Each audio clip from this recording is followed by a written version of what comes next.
The cool air slices into my lungs as I stumble out of the house, desperate to hold myself together.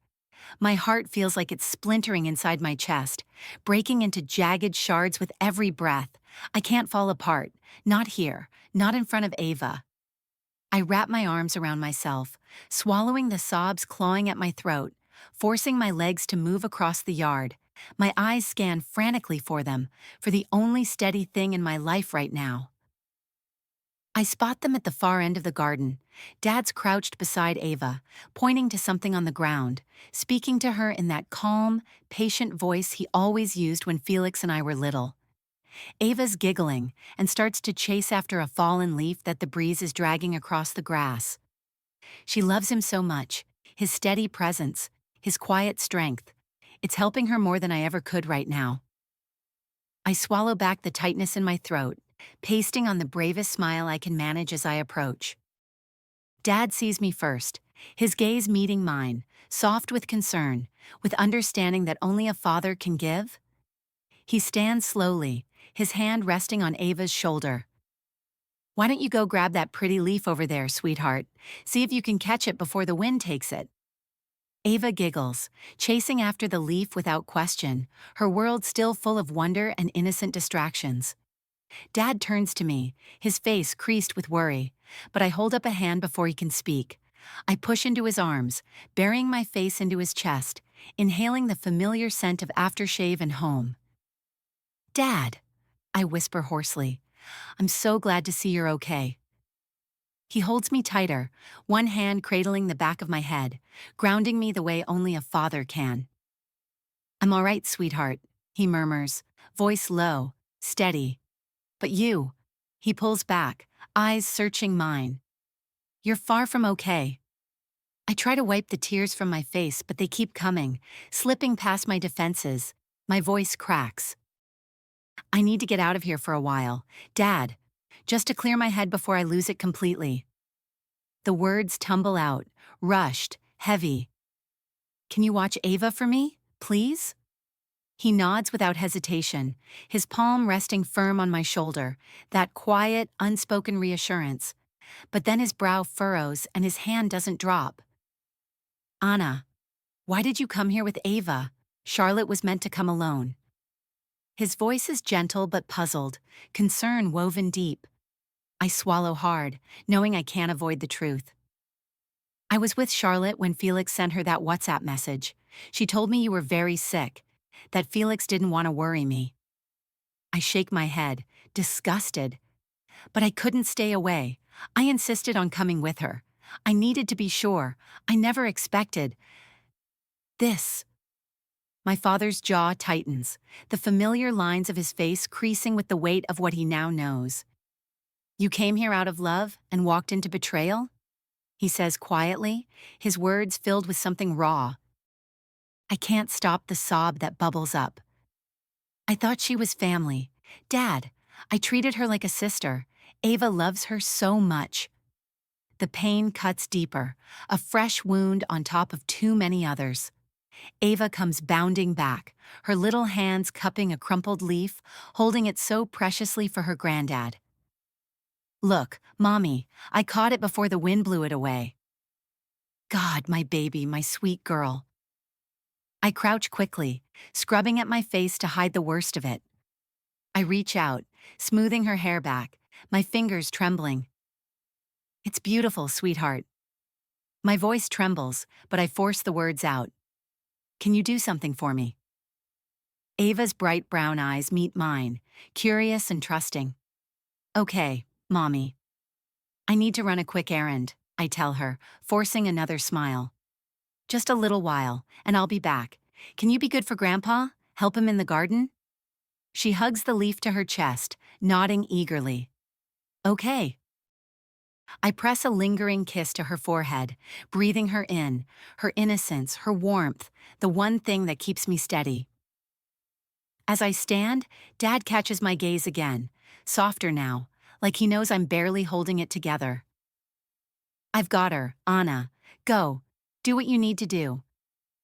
My dad never judges, always calm, no pressure, just the open arms of the only parent I have left. I nod, biting back another sob, and turn toward the car. I need to scream, to cry, to fall apart, but not here, not in front of my daughter. The sky over Toronto is a dull slate gray, weighed down by low-hanging clouds that seem to press closer to the earth with every passing minute. It's the second week of November, and the air bites cold, a damp chill settling into my bones as if winter is already lurking, waiting for its moment to strike. The streets shimmer faintly under the sheen of recent rain. The wind carries the last of the brittle autumn leaves, swirling them in little eddies that skitter along the sidewalks like ghosts. It's nearly 4 p.m. as I pull away from Dad's house, and I don't know where I'm going. I just drive. I head northeast, the highway stretching out before me, the city fading behind in a blur of gray concrete and rust-colored trees. 2 hours. That's how long I drive, letting the hum of the tires fill the silence, letting the numbness seep back into my chest where the grief sits like a lead weight. By the time the GPS says I'm close to Montélysée, the light is already starting to wane, casting long shadows across the hilly terrain. It's a hidden gem nestled between sprawling forests and quiet lakes, luxurious, serene, a place where the wealthy come to disappear into the calm.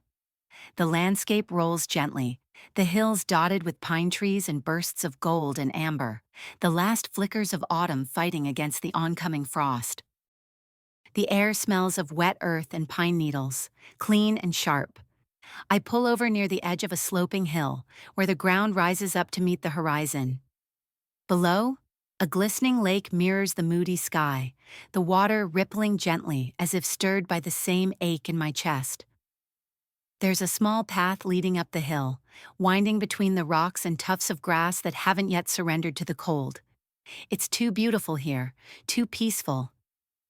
I don't deserve this peace, not today. I need this. I step out of the car, the wind tugging at my hair, the cold snapping at my skin. I climb the hill, my boots crunching against the gravel, my breath coming in hard, shallow pulls. The farther I walk, the more my chest tightens until I reach the top. And then I let it break. I throw my head back and scream.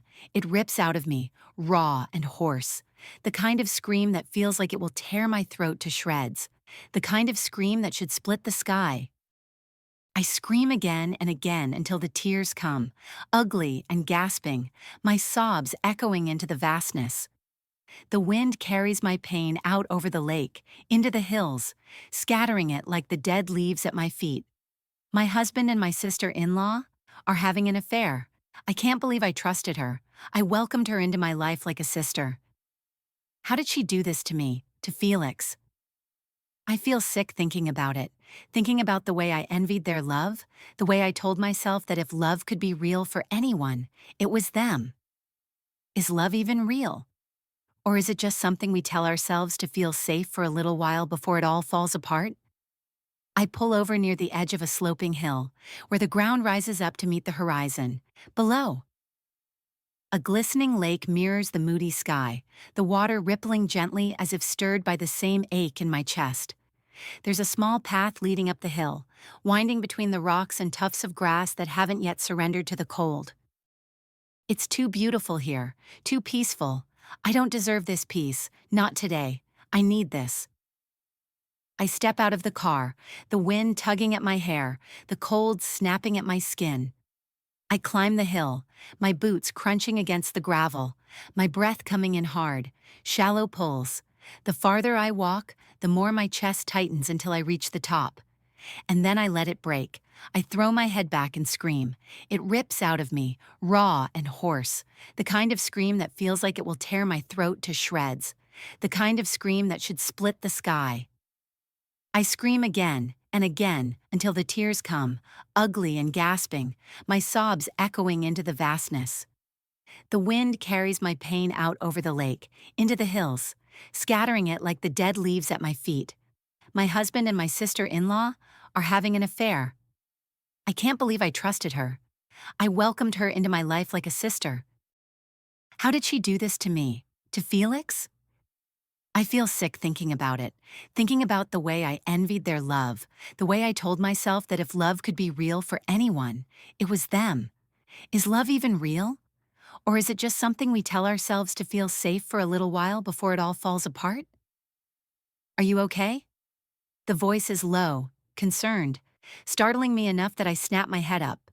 I wipe at my face, mortified. But standing a few feet away is a man tall, at least 6'4", his broad shoulders filling out a dark coat. His black hair is messy from the wind, strands curling over his forehead. But it's his eyes that steal the breath from my lungs. Stormy hazel, the kind of color that doesn't know if it wants to be honey or green or gold. They're unsettlingly beautiful. He was a very attractive man. Mitchell did not come close to this man's looks. Of all times to notice, of all moments to meet someone who looks like he walked out of a dream. I'm fine. I rasp, my voice cracking, clearly anything but. He frowns, stepping closer but keeping his distance, his hands raised slightly. Are you hurt? Do you need help? I can take you to a hospital if you need it. I shake my head, swallowing hard, trying to find the pieces of myself again. I just needed to scream. I try to laugh, but it catches, twisting into another sob. His eyes soften, his voice gentle. Sometimes, that's exactly what you need. Just a little teaser before I publish the rest tonight. How did I get here? How did I become this man? Having an affair with the wife of a man who's hated me from the moment I stepped into his life. Cheating on my wife, his sister. Betraying the woman who stood by me. With me since we were teenagers. Disappointing Ava. My baby girl. My sunshine. I feel sick. Down to my core. But there was no other way. Was there? The thrill. The rush of sneaking around with Charlotte was intoxicating, fun, spontaneous. I felt alive again. Young, reckless, unburdened by the weight of responsibility I've carried for so long, but all that thrill has turned into a blood-sucking nightmare. The guilt is rotting me from the inside out, and here it comes again, that memory crashing through me like a tidal wave. 6 months ago, the office is buzzing, an after-hours event in full swing, light music humming, glasses clinking, people laughing too loudly at half-funny jokes. I'm standing there facing in the midst of my colleagues, blending in as usual, chatting with some colleagues about an upcoming project. Since I am facing the entrance, I am able to see whoever walks into our reception room. I freeze the moment I see Felix walk in, his broad-shouldered, towering stature like Channing Tatum if he'd traded Hollywood for a contractor's life, looking more formidable as ever. His presence alone is enough to silence the room. My throat tightens. Panic slams into me like a freight train. I open my mouth. Felix, wah. I don't even finish the sentence. Crack. His fist connects with my jaw before I can blink. My head snaps to the side, pain exploding through my face as gasps echo all around us. The music cuts off, a sharp silence rippling across the room like a slap. I stumble, catching myself on a nearby table, rubbing my jaw as I spit out copper-tasting blood. Felix, let's go outside. Man, talk about this calmly. He shakes his head, eyes wild, burning with fury. I'm not calm. I don't want calm. His voice shakes with rage. I want your fucking blood. People stare, frozen. Someone fumbles with their phone, starting to record. I can hear them whispering. What's going on? Why's this dude so mad? I turn back toward him, raising my hands. Felix, please. Boom. The second punch is worse. It sends me crashing onto my back, sprawling on the cold floor, humiliated, the taste of metal sharp on my tongue. The room is dead silent. Cameras are out now. Everyone watching me, like I'm some animal pinned beneath glass. And then Felix raises his voice. Everyone, can I have your attention, please? His voice is loud, strong, filled with venom. No, Felix, don't do this here. I try to scramble up, but the humiliation holds me down. He ignores me, eyes scanning the room. This bastard, Mitchell Allen, you all know him, right? Your colleague, your friend. I hear the murmurs, feel the weight of their eyes burning into my skin. Well, let me tell you about your friend. His voice hardens into steel. He's married to my sister, Anastasia Tremblay Allen, a beautiful, kind-hearted woman, a woman who's given her entire life to him, raised his child, stood by him through everything. He turns, pointing down at me. And how did he repay her? His voice drops, razor sharp. By fucking my wife. Gasps erupt. People cover their mouths. Eyes widen. A woman somewhere mutters, "Oh my God, I can't move, I can't breathe." Felix straightens his suit jacket like he did not just humiliate the fuck out of me. And don't be fooled, he continues, eyes sweeping the room. A man who destroys his own family like that. A man who can look you in the eye and lie every day, smiling like nothing's wrong. He can't be trusted with your company either. Betrayal is betrayal. The silence is deafening. I feel every stare, every judgment. Two security guards enter the room cautiously, but Felix raises a hand. I'm leaving. Then he crouches, close enough that I feel his breath against my face. His voice lowers to a snarl.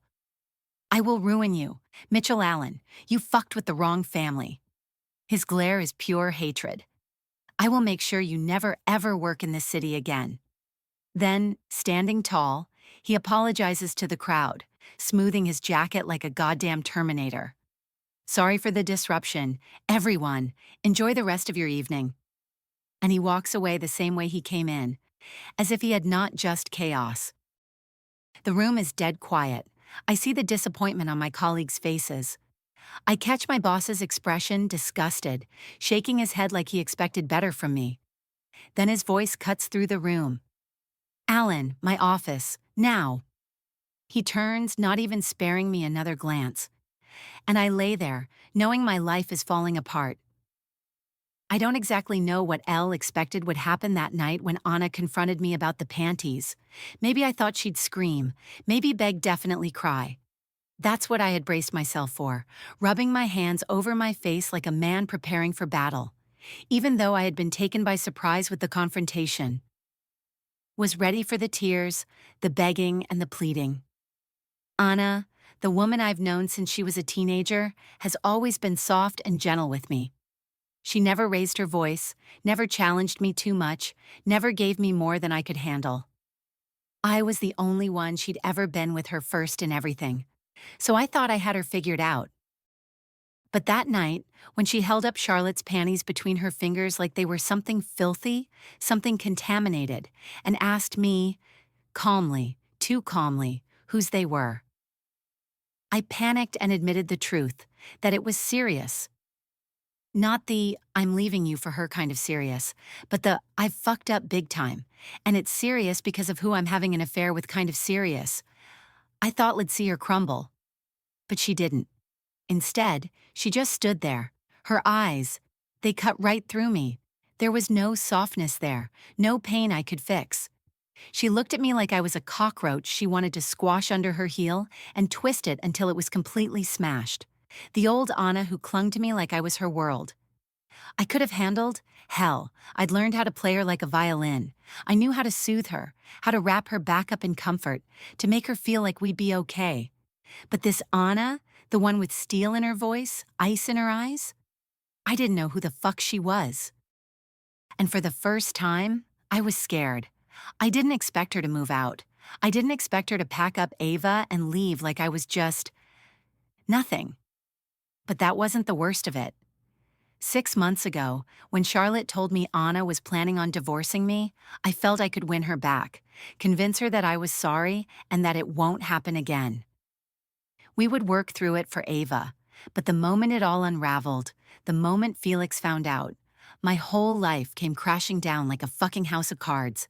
That scene at the office party, the punches, the public humiliation, Felix announcing to the entire room about what I'd done, the whispers that followed, the stares.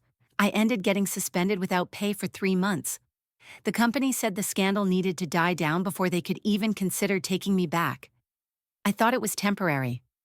I thought, after a while, they'd call me back. But a month into my suspension, I received another letter that turned my stomach inside out. A permanent termination of employment. I later heard it wasn't just the scandal. Someone from the top made the call, someone with enough power to bury me. I strongly suspected Felix or someone he knew, with the power to do so. It had to be him. That day, when he leaned down and said he'd ruin me, I didn't take him seriously. I thought he was just blowing smoke. But with my current situation, I realize now that he meant it. Because it is now May, and at 29 years, I am unemployed and sitting in this goddamn studio apartment, the one I bought to keep my affair hidden. Now it's the only place I've got. No job, no family, no respect. I'm ridiculed. I have been disgraced. I've only seen Ava twice since Anna relocated to Toronto 2 months ago with Felix. Just twice. I have no access to my own daughter because the judge granted Anna full custody, especially when her lawyer stated, "I never allowed Anna to work or live her life, and now she wants to relocate from Quebec City because of the shame, the humiliation I caused." He reduced me to pieces, and I could tell from the judge's subtle facial expressions that I would lose. I never try not to think about how much she's growing. I try not to imagine her forgetting the sound of my voice.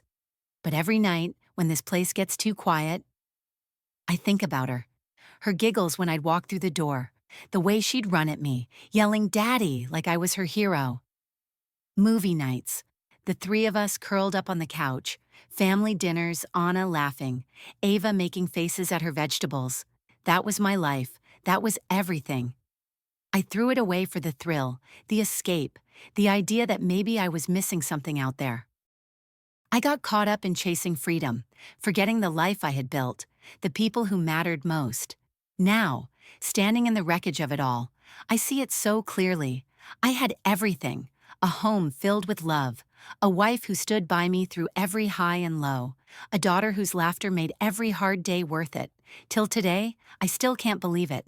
The only thing I ever truly needed was right in front of me all along. Sometimes we take for granted the very people who hold our lives together, thinking they'll always be there, until they aren't. I miss the noise. I miss the chaos. I miss my wife. I miss my daughter. And I would give anything to turn back time. May 6 months later. Ava, you're going to be late for school, and I need to get to work. Call up the stairs, my voice echoing through the soft morning quiet of our Toronto townhouse. Coming, Mama. Her sing-song reply bounces back. I hear the hurried stomp of little feet, the squeak of sneakers on hardwood, and then she appears. 7 years old, all tangled curls and boundless energy. She nearly topples down the last few steps in her rush, her sparkly unicorn backpack almost as big as she is, one sleeve of her pink cardigan twisted halfway up her arm. Slow down, Hurricane. I chuckle, catching her by the shoulders and smoothing out her messy cardigan. Her cheeks are flushed, her eyes bright with that chaotic joy only 7-year-olds seem to possess. I'm ready, she beams, showing me her mismatched socks, one purple polka dots, one blue stripes. I couldn't decide. You're setting trends, Ava. Grin, kissing her forehead. Outside, the early May air carries a coolness that lingers from spring. The sky overcast, heavy clouds hanging low, threatening rain. The streets of Toronto feel a little quieter at this hour, the city slowly shaking off the remnants of winter. We pile into the car, and as we pull away, Ava chatters about school, about Owen and Harper and the blue crayon debacle that has clearly shaken the social foundations of second grade. Mama, I think Owen likes Harper. I glance at her through the rearview mirror. Oh yeah? How do you know? Because he gave her the blue crayon yesterday. He never gives anyone the blue crayon, that's his favorite. I smile, steering us through the light traffic. Well, giving up your favorite crayon, that's practically a love letter at your age. She sighs, exaggerated, dramatic. But I like Owen, and he doesn't even notice me. My heart tugs, the innocence of it almost too much. Sweetheart, sometimes boys take a little longer to see how amazing someone is. But don't you worry, when the right person sees you, they'll know. She kicks her feet lightly, thinking, do you think he'll give me the blue crayon one day? I grin. I think you deserve all the crayons, Ava. We pull up outside her school. She leans forward, pecking me on the cheek before hopping out, her curls bouncing as she runs off, waving back at me. I watch her until she disappears into the building, my heart full and aching all at once. She's the reason I keep going. She's my everything. I drive into the heart of Toronto's bustling financial district, Bernascali Group of Companies, a name that carries weight in this city, one of the top firms in hospitality and real estate. Skyscrapers stretch like glass giants into the sky, reflecting the dull gray clouds above. The office towers stand tall, sleek, and modern, the hum of the city alive around me. Felix helped me land a position here as a graphic designer at one of the most prestigious companies in Toronto. He had the connections, and the boss with influence. And after everything, we both knew we needed to leave Quebec City behind. Leave the ghosts and the wreckage there. 2 months ago, Ava and I packed up our lives and started over. The divorce was finalized at last. 4 exhausting months of Mitchell dragging his feet, begging, pleading, trying to guilt me into staying, trying to convince me that I was robbing Ava of her father, using every emotional tactic he could. But I didn't waver, not this time. Felix stood firm with me, even while he battled his own storm, and thanks to him and to his boss, who referred me to one hell of a lawyer. I got exactly what I wanted. Freedom and sole custody of Ava. It became so easy since the reason cited was infidelity, and with my brother's wife. Having proof of their trips together and credit card statements also helped. Mitchell didn't stand a chance. As for Charlotte, the name burns even now. The woman I trusted like a sister. The woman who smiled in my face while she tore my life apart behind my back. The betrayal cut deeper than I ever thought possible. It was even worse compared to Mitchell's, but I survived it. I kept my daughter safe. I kept myself standing. And now here we are, 2 months into our new life in Toronto. A fresh start, a new home, a new job, all paid by Bernascoli International. For the first time in a long time, I feel like maybe, just maybe, I'm finding my way back to myself. How many of you want a separate story on Felix so I know how to edit the remaining chapters? The first hint of summer lingers in the air. Toronto in May is unpredictable, a mix of warm sun and cool breezes. But today the skies are clear, the breeze soft. I drive past rows of elegant homes in Lawrence Park, one of the most prestigious neighborhoods in the city. It's the kind of place that feels like a step away from the city's chaos, tucked into quiet. Leafy streets where the houses are grand but not ostentatious. Felix lives here, in a modern 5-bedroom marvel with a stone facade and large, stately windows that reflect the blue sky. It's about a 20-minute drive from where I live with Ava, closer to the downtown core but nestled comfortably in a luxury mid-rise near Yorkville. Close enough for the convenience of work and school, but far enough to feel like a retreat from the noise. Dad's thrilled we're in Toronto now. He comes over for Sunday dinners, sometimes lunch, always eager to catch up and bask in the glow of family, the one constant in all this upheaval. Today, Felix and I meet for lunch at Café Boulud in Yorkville, a sleek, upscale spot with white tablecloths and servers who glide between tables like they're floating. The clink of silverware and the hum of low conversation surround us as we sip coffee after finishing our meal. Felix leans back in his chair, his sleeves rolled up just so, looking too relaxed for a man with as much on his plate as he has. The forbidden name sits between us like a ghost. Charlotte. Her name hasn't passed either of our lips in months. Felix refuses to speak it. It's like she's Voldemort in the Harry Potter books, she who must not be named. The first time, Elle joked about it. Felix actually smiled, but the smile faded quickly, replaced by that hardness in his jaw. So, I say, swirling the last of my coffee, how come I've never met your boss? Or should I say our boss now? I smirk. I keep saying I want to thank him for everything, the lawyer, the job, but I feel like you keep avoiding the topic. Felix gives me that easy grin that usually means trouble. You'll meet him, don't worry. Anna, in due time.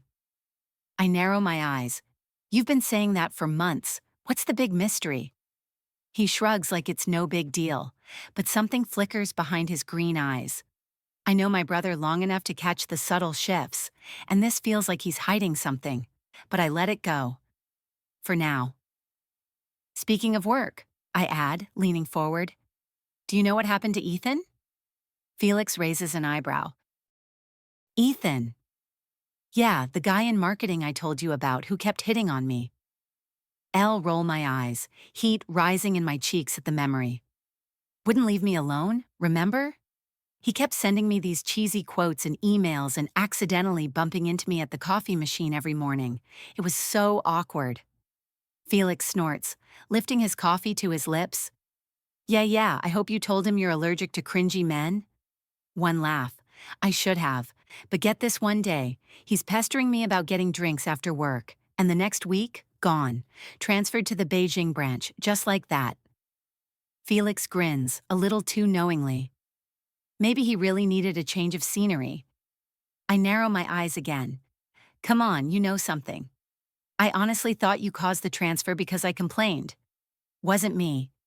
He just shakes his head, smiling into his coffee, offering nothing more. Typical. After lunch, I head back home with Ava.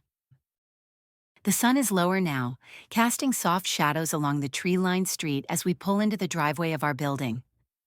Ava is chattering away in the back seat about some art project they're doing at school, her voice light and full of life. I park, grabbing my bag, half listening to her excited ramble when I freeze. There he is, Mitchell. Sitting on the porch swing outside my building like he belongs there. His elbows rest on his knees, head down, hands clasped like he's been waiting a while. He looks like shit. The familiar ache starts in my chest, but I push it down, swallowing hard. Ava's voice cuts through my spiraling thoughts. Daddy! Before I can even react, she's unbuckling her seatbelt and running toward him, her little legs carrying her as fast as they can. Damn it! I mutter under my breath, slamming the door shut behind me as I hurry after her. Mitchell stands as Ava throws herself into his arms, lifting her off the ground in one sweeping motion. She giggles, her tiny hands gripping his jacket. I stop a few feet away, arms folded tightly across my chest. My heart is pounding. How the hell does he know where we live? This was not the agreement, no surprise visits, no showing up unannounced. He looks up at me then, his eyes searching, trying to gauge where I'm at.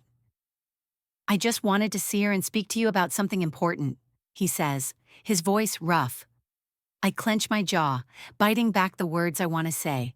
Ava is here, she's watching, but later, I will demand answers. She keeps asking to meet you. Fold my arms across my chest, leaning back into the plush leather chair opposite his desk. Why are you still holding it off? Carlos Bernescoli, my boss, my partner, my longtime friend, leans forward, elbows braced on the sleek blue-veined marble desk that anchors his expansive office. His gaze drifts out the window, down to the bustling streets of downtown Toronto, where Bernascoli Group of companies holds court among the elite.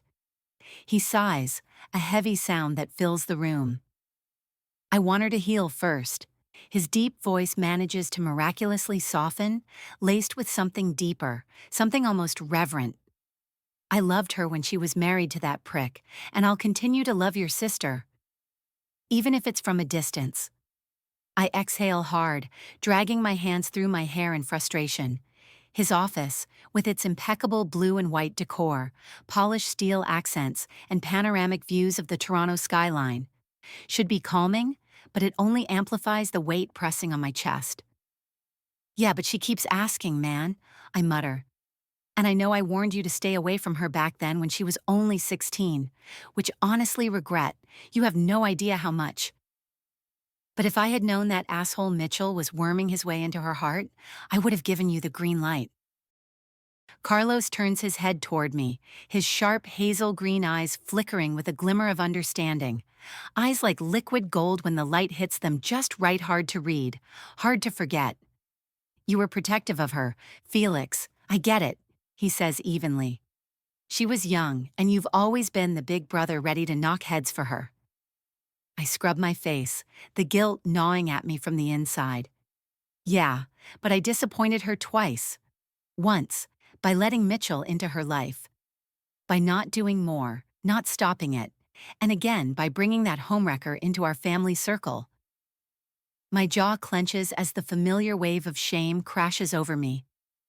That's why I avoid mentioning her name to Anna, because I can't stand the look in Anna's eyes every time her name comes up. Carlos tilts his head, studying me with that same sharpness that makes grown men nervous. You never did tell me what happened after I got her fired from her job. For the first time in what feels like forever, a genuine laugh bursts from my chest. It surprises both of us. I lean back, shaking my head. Well, as you are aware, her manipulative ass got nothing, thanks to your lawyer. Last I heard, she had to crawl back to wherever she came from, which turned out to be a lie, by the way. Carlos raises an eyebrow. Oh, yeah. I grin. Turns out her mother is a cleaner in Sudbury, scraping together pennies while she was out in Quebec City playing high society. Carlos shakes his head slowly, a faint smirk curling at the edges of his lips. Well, let's hope karma serves her well. I narrow my eyes, leaning forward.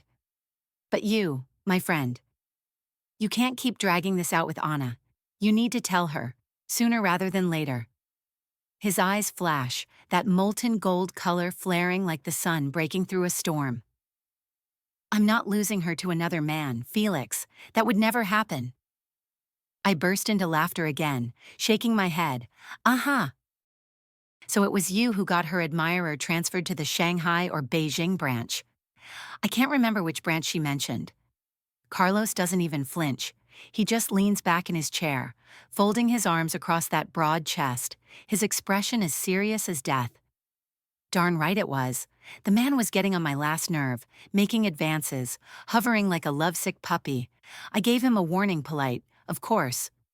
Well, it was more of an ultimatum. He chose the smart option. I'm laughing harder now, my sides aching. Man, I'd like to have you not just as my boss or my business partner, but as my brother-in-law. Carlos's face softens, but the steel in his eyes remains. I will be your brother-in-law, your only brother-in-law. I raise an eyebrow, a teasing smirk tugging at my lips. Well, let's hope she likes you, Bernascoli. That rare smile of his curls at the corners of his mouth, confident and unshakable. Oh, she does. His voice drops, firm but gentle. I saw it in her eyes the day I caught her on my property, the day she broke down on that hill. The smile fades from my face, replaced by something deeper, more solemn. She needed someone that day. Carlos nods slowly. She needed a shoulder to cry on, not another man chasing after her, trying to take advantage of her pain, and that's exactly what I gave her. I leaned forward, my voice lowering with sincerity. And for that, Carlos, I'll always be grateful. His eyes softened just a touch, the steel melting into something warmer. No need to thank me. That's what brothers-in-law are for. We share a moment of silence, the weight of unspoken promises settling between us. But I know one thing for sure, Carlos Bernascoli doesn't play games. When he makes a promise, it's only a matter of time. And for my sister's sake, I hope that time comes soon. Just then my phone rings. It is Anna. I turn my screen towards him and say teasingly, "Speak of the devil." He smiles. "Anna," I say cheerily, but it turns deadly when I listen to what she has to say. "Stay put, I am on my way." I've spent the last 2 hours gripping the edges of my sanity. Enduring Mitchell's presence without snapping takes the patience of a saint, which I am not. But Ava. My baby girl is beaming, her whole face lit up just because her dad showed up unannounced like this wasn't my house, my sanctuary. And when she asks him to read her a bedtime story, nearly combust on the spot. Instead, I slip out of the room, pull my phone out, and call the one person who can handle this the way I want him handled. Felix. He's here. My voice is low, seething. I can feel the way my brother's jaw clenches through the phone. What? Mitchell, sitting pretty in my living room like he's welcome.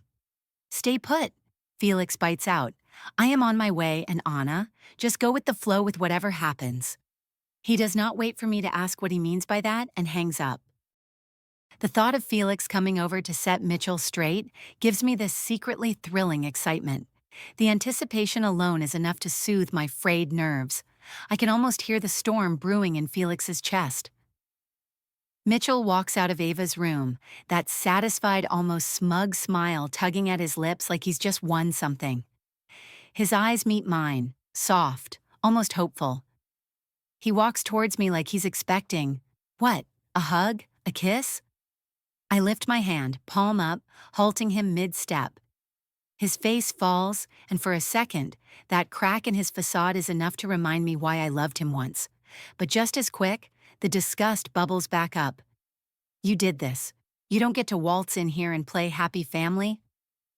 Let's sit, I say, my voice sharper than I intend, but I don't care. I lead him to the dining table, my hands shaking slightly as I pull out a chair across from him. We sit facing each other, and for a second, the silence hums between us like static. Anna. First of all, I cut him off. You crossed a line today. His eyes widen slightly, his lips parting like he's about to protest. But barrel on. I want to know how you knew where we live.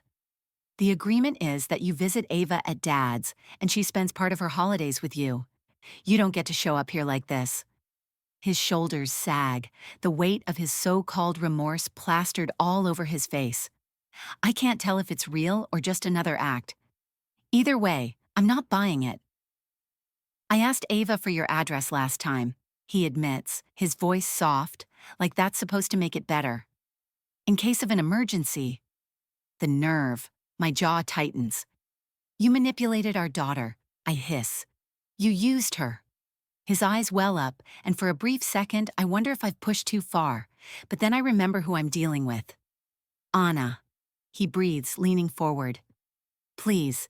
I am so sorry for everything, for taking you for granted. Please give me another chance. I love you and Ava more than anything. The laugh that escapes me is bitter and sharp. You wouldn't know love if it slapped you across the face? I snap. Because if you did, you wouldn't have cheated on me with my brother's wife, with a woman considered my sister. His face crumples. You don't know how sorry I am. She manipulated me. Anna. I hold up my hand again, stopping him dead. It's in the past, I say coldly. And crying over spilt milk won't change a damn thing. Just then, I hear the front door open. I shoot to my feet, turning toward the sound. That was fast. Very fast. Felix, storming in like a man on a mission, his entire body radiating danger in that quiet, terrifying way only Felix can. He's all controlled rage, because Ava is upstairs. But it's not just Felix. Behind him is him. The man whose arms I once cried in, whose shoulder caught my tears, whose lips. My heart skids to a stop. What is he doing here? Is that his boss? Understanding starting to dawn on me, I'm frozen. My eyes flick between the two men. Felix is already halfway toward Mitchell. Eyes narrowed, jaw clenched so hard I can practically hear his teeth grinding. What the fuck are you doing here uninvited? Felix's voice is low, deadly, the kind of voice that doesn't need volume to cut someone down. Mitchell stands up fast, but I barely notice because the other man. He's walking straight toward me. I open my mouth, but no sound comes out. He cups my face, tilting it up gently, his thumb brushing along my jaw like I'm something precious. My breath catches. And then, before I can even process it, he leans down and kisses me. Soft, slow, like he's got all the time in the world. I don't pull away. I'm too stunned, too shaken. My body doesn't know whether to melt or to run. He pulls back, his thumb grazing my lower lip, and his eyes, stormy hazel, all honey and green, lock onto mine. Hi, my love, he murmurs, his deep voice warm, possessive. Did you miss me? I blink, my entire body still frozen in place, my mind struggling to catch up. Is this what Felix was talking about? Play along? Mitchell is saying something, his voice cracking behind me, but it's just noise. All I can see is the man in front of me, and that look in his eyes tells me everything. Felix smirks from the corner of my eye, and I swear the room feels like it's spinning. This is about to get very interesting. There's a moment, just a flicker, when I almost feel bad for him.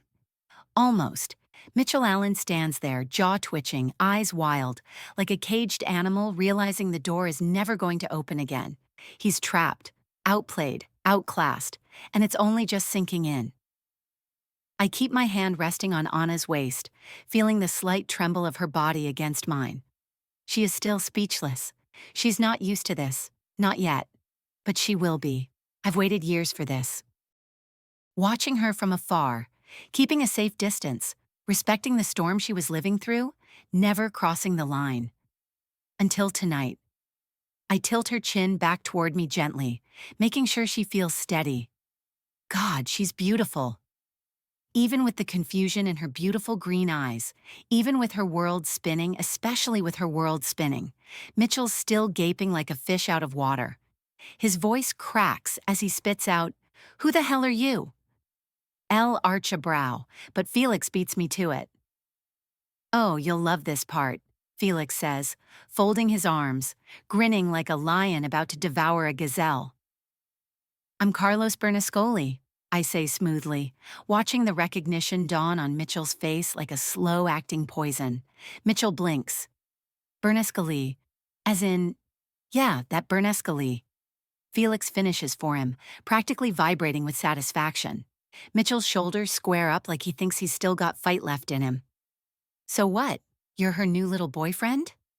I smile. It's slow. It's dangerous. The kind of smile I reserve for boardrooms when I know I've won before the deals even hit the table. "Oh, Mitchell," I murmur. "I'm a lot more than that." He sneers. "Right. The rich guy swoops in, saves the poor, pitiful single mom? You've been circling, haven't you? Waiting for me to screw up so you could make your move." Typical. I chuckle. "You think too highly of yourself. I don't need to wait for a man like you to screw up. You do that all on your own, spectacularly." Mitchell's eyes darken, and he steps forward. Anna stiffens beside me, but I don't move. I just hold her steady and put a slight pressure on her waist, reminding her silently, "I've got this." "I am the reason," I say quietly, eyes never leaving Mitchell's. "You can't get a job in this country." That gets him. Really gets to him because his face turns a shade of red that's almost impressive. "All I did was sit behind my desk and make one phone call." I continue smoothly. "After Felix brought me up to speed on the kind of asshole you are, who cheats on his beautiful wife. And to add salt to the injury, you cheated on Anna with his Felix's wife. I had no choice but to have your resume blacklisted. Every major firm, every connection you had, gone." Mitchell opens his mouth, but I raise a hand. "Save it. You broke a family. You disrespected a woman who deserved the world. Did you really think I'd let you walk away unscathed?" "You've ruined my life." Mitchell explodes. I shrug. "No, Mitchell, you did that. I just made sure there were consequences." The rage in his eyes twists into something uglier. His gaze flicks to Anna, and the venom drips from his voice before I can stop it. "You whore." The room drops to dead silence, for exactly 2 seconds. Then Felix moves. It's fast, efficient.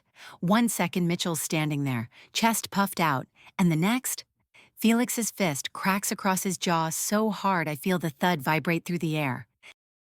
Mitchell hits the ground like a sack of potatoes. Felix looms over him, eyes blazing.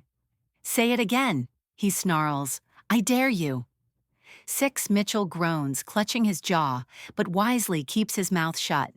I let out a slow breath, pressing a kiss to Anna's temple. "That's the family she's got now," I murmur low enough for him to hear. "A brother who will always stand for her, and a man who loves her and would protect her from anyone who as much as stresses her out. I've got enough power to bury you in ways you haven't even imagined." Mitchell glares up at me, struggling to sit up. "You've been watching me, following me?" "Not for you," I say with a smirk. "For her." To keep her safe. I squeeze Anna's waist lightly. She's too good for the likes of you. Mitchell. Always has been. Anna looks up at me then, her eyes softening, wide and searching. I brush a strand of hair behind her ear, my thumb grazing her cheek. Mitchell groans again from the floor, muttering curses under his breath. Oh, and Mitchell, I add, grinning down at him. Next time you think about calling her something foul, remember this night, the night you lost everything, even that puny apartment of yours. Felix cracks his knuckles, and Mitchell wisely scoots back. I guide Anna away from the chaos, letting my arm slide around her shoulders. She's still in shock, still piecing it together. But one thing is clear, I'm not going anywhere, not this time. Felix calls back over his shoulder, "Get the fuck out of my sister's house. I will stay and watch over Ava." Oh my God, what the actual fuck just happened? I can't breathe, my flabbers are absolutely gasted. Carlos Bernascoli. The Carlos Bernascoli has a thing for me? Me? Anastasia Tremblay? The single mom who's still figuring out how to piece herself back together? I have a million questions, a million things I should say. But it's like someone superglued my lips shut. I can barely think, let alone speak. Carlos's arm is still around me, solid, grounding, and I swear I can feel the heat radiating from his body through my skin. He leads me out, steering me toward his sleek black Aston Martin parked like it owns the damn street. Of course it does, just like him. He opens the passenger door, holding it for me, waiting patiently like some old-school gentleman, and I slip inside, too dazed to argue. He closes the door gently, circling around to the driver's seat. We pull away in silence, but it's not awkward. Not at all. It's comfortable. Like he knows I need this space to process the bombshell that just detonated my entire night. But the moment his left hand rests on the steering wheel and his right hand reaches out, palm open, waiting for mine. It's like my body moves on autopilot. I slip my hand into his. His fingers curl around mine, strong and sure, and then without a word. He lifts my hand to his lips, brushing a slow kiss across my knuckles. The heat from that one touch shoots straight to my core. No man has ever made me feel this. Alive from something so simple. And then he lowers our hands together onto his thigh, his powerful, muscular thigh, stroking lazy circles over the back of my hand with his thumb. I try not to squirm in my seat, try to focus on anything but how my body is reacting. My skin tingling, heart racing, thighs pressing together like they've got a secret of their own.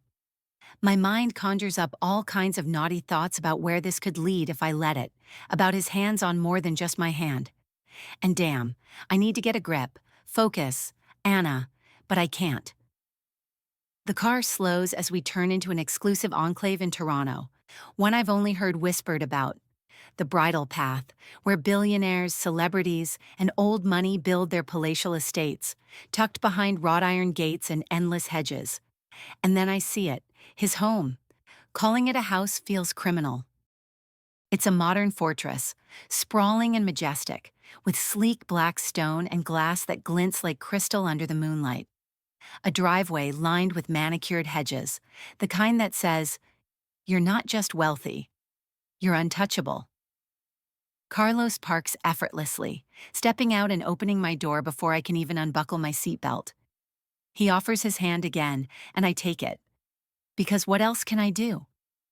H leads me inside, where the air smells faintly of lavender, cedar, and leather. The ceilings stretch impossibly high, glass walls framing the darkened skyline of Toronto.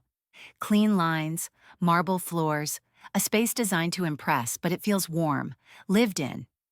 There's art on the walls, a whole collection of books on the shelves. I pause, soaking it all in. You have a beautiful home. I finally manage to breathe out. He smiles, soft but knowing, and steps closer, raising his hand to my cheek. His thumb grazes the skin beneath my eye, and I realize Mitchell never once touched me like this. Not like I was something precious. Not like I mattered. Oh, Anna, you really chose wrong. I'm sorry, I blurt, heat rushing to my face. For kissing you back in November. There, I said it. I cringe, remembering that humiliating moment, how I had screamed my heart out, collapsed onto the ground, and into his arms when he turned up from out of nowhere looking at me with such concern and tenderness. And then, like a fool, I tried to kiss him, tried to use him to make the pain go away. I never meant to. Carlos cuts me off with that smile again, the one that reaches his stormy hazel eyes. Anna, you were hurting. You don't have to apologize for being human. But did you tell Felix? Ask, mortified. He laughs softly and pulls me into his arms. No, that's our secret, just between you and me. His embrace is warm, solid, his voice, deep, steady, soothing, and intoxicating at the same time, like velvet draped over steel. It could both turn me on and lull me to sleep. I breathe him in, leaning against his chest. God, it feels right. How do you know, Felix? Ask, my voice muffled against his shirt. Carlos leans back just enough to look at me, his hands resting gently at my waist. We've been friends for years, business partners. I've always respected him, and he's always been protective of you. He pauses, eyes softening.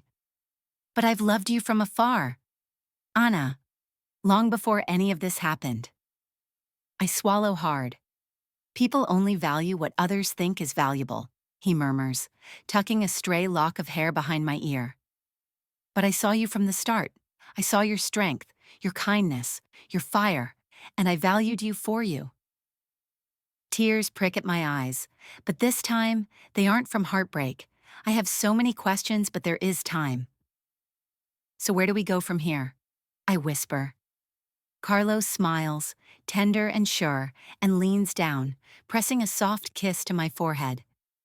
Anywhere you want, at your pace, my love. I'll wait for you as long as it takes. My heart does a little flip, and for the first time in a long time, I believe maybe. Just maybe. Love doesn't always have to hurt. 6 months later, October. The scent of roasted turkey, sage, and sweet cinnamon fills Carlos's home, wrapping every room in a warm, familiar hug. It's Thanksgiving in Canada, a very special day. It is a day every single important member of the family makes time to come celebrate the harvest, express gratitude, and spend quality time together. If last year Thanksgiving, someone had told me Mitchell and I would no longer be together, or would have spat in the person's face and given whoever a clean slap.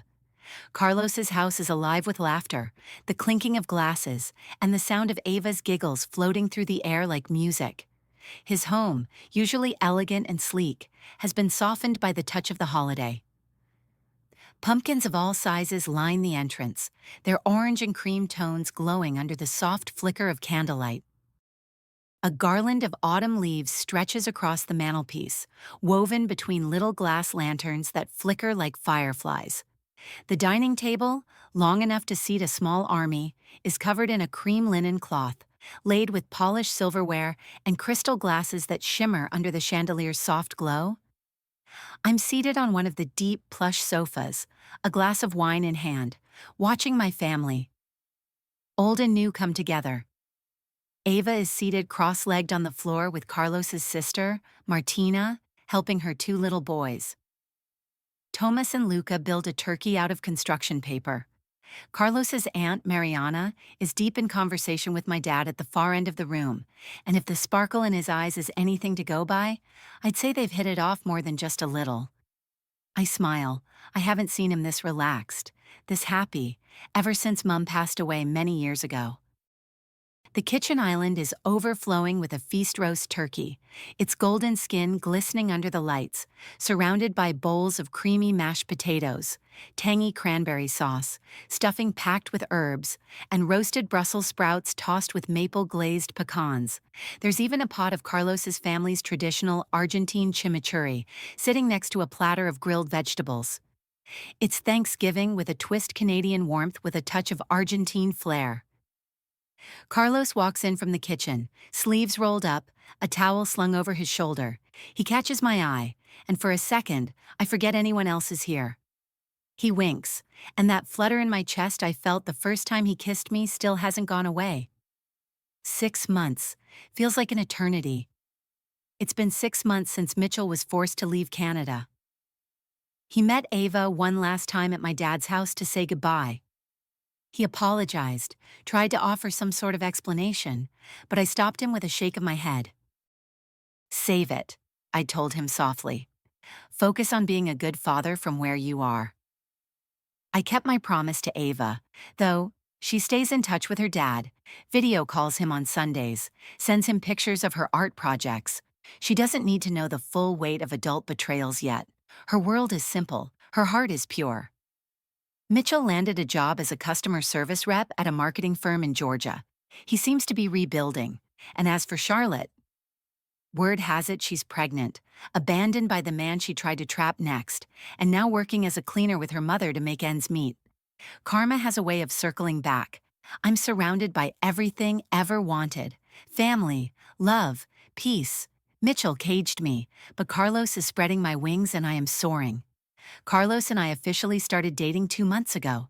He was patient but present, never pushing but always there, warming his way into Ava's heart one shared ice cream trip and Lego set at a time. Now they're inseparable. I've never seen her smile so much. Carlos claps his hands, calling everyone to the table. The chaos of laughter and chatter settles as we all gather around, taking our seats. Martina lights the last candle, and the golden flicker bathes the room in a soft glow. Carlos raises his glass, and the tradition begins. One by one, he says, smiling. We say what we're grateful for. Ava, never one to be shy, pipes up first. I'm grateful for Mommy and for Carlos because he taught me how to ride a bike without training wheels. I am grateful for Carlos also making Mommy happy all the time. Everyone around the table lets out a collective, heartfelt, "Oh." Carlos's eyes glisten as he tips an imaginary hat to her. Thomas goes next, grinning wide. I'm grateful for turkey and Lego. His younger brother Luca echoes with a giggle. Lego. We all chuckle as Martina beams and raises her glass. I'm grateful for family, even the ones across oceans. And for Carlos, for making sure this family sticks together no matter where we are. Carlos's Aunt Mariana leans in, smiling at my dad. I'm grateful for second chances, and for discovering that sometimes family finds you when you least expect it. My dad's cheeks flush, and he clears his throat, lifting his glass. I'm grateful for my children, for their strength and courage, and for new friendships that feel like old ones. He glances at Mariana with a smile that says more than words ever could. Felix leans back in his chair, smirking. I'm grateful the ex's sorry ass is out of the country. The room bursts into laughter, light and easy, but then Felix's gaze shifts, turning steady. Sincere. And for Anna, he says, his voice softening as the laughter fades. For finding happiness again, for showing us all what it means to rise after being broken. I feel my throat tighten, but Felix isn't done. And Carlos? He turns to him, eyes fierce but warm. For being the man who's proven he would go to the ends of the earth for my sister. For loving her the way she deserves. Carlos raises his glass back at him, a silent understanding passing between them. Finally, all eyes turn to me.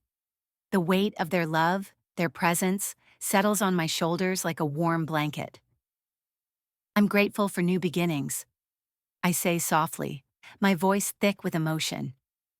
For my daughter's laughter, for family dinners like this, for healing, for love. There's a quiet hum of agreement, a collective breath, before we all clink our glasses together. This is love, this is family, this is everything ever wanted.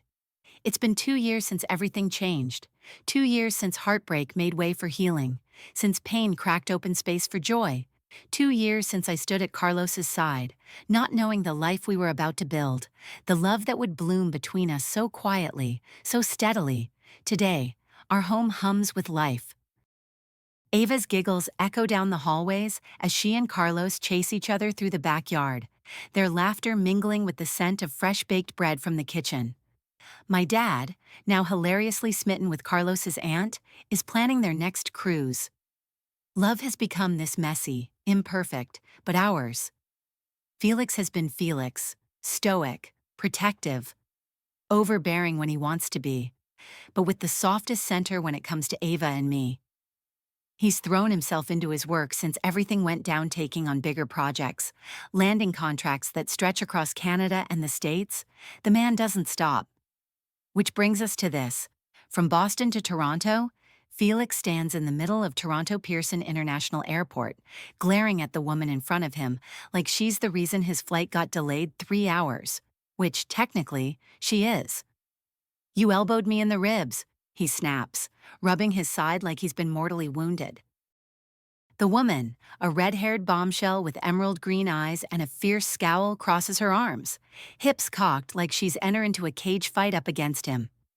"Oh, please, if your ribs are that fragile, maybe you should spend less time lifting beams and more time drinking milk." Felix squints at her, unimpressed. "I was just trying to grab my bag." "You shoved me," she fires back, eyes blazing, like I wasn't standing there. "It's an airport. People grab bags." Felix grits out, towering over her. "Well, I grabbed it first," she snaps, holding up a sleek black carry-on like a trophy. "You were about to walk off with my luggage, you Neanderthal." Felix drags a hand down his face, groaning. "For the love of, do you think I want your suitcase?" "Honestly, with your attitude, I wouldn't put it past you." Felix leans in, his voice a low growl. "Whatever feeds your big ego, sweetheart." Her jaw drops, eyes flashing as if he just insulted her entire bloodline. And that, dear readers, is where we leave them. A scowling contractor with no patience, and a feisty redhead who gives as good as she gets. Oh yes, Felix's story is coming next, and judging by the sparks flying at gate B6, it's going to be one hell of a ride.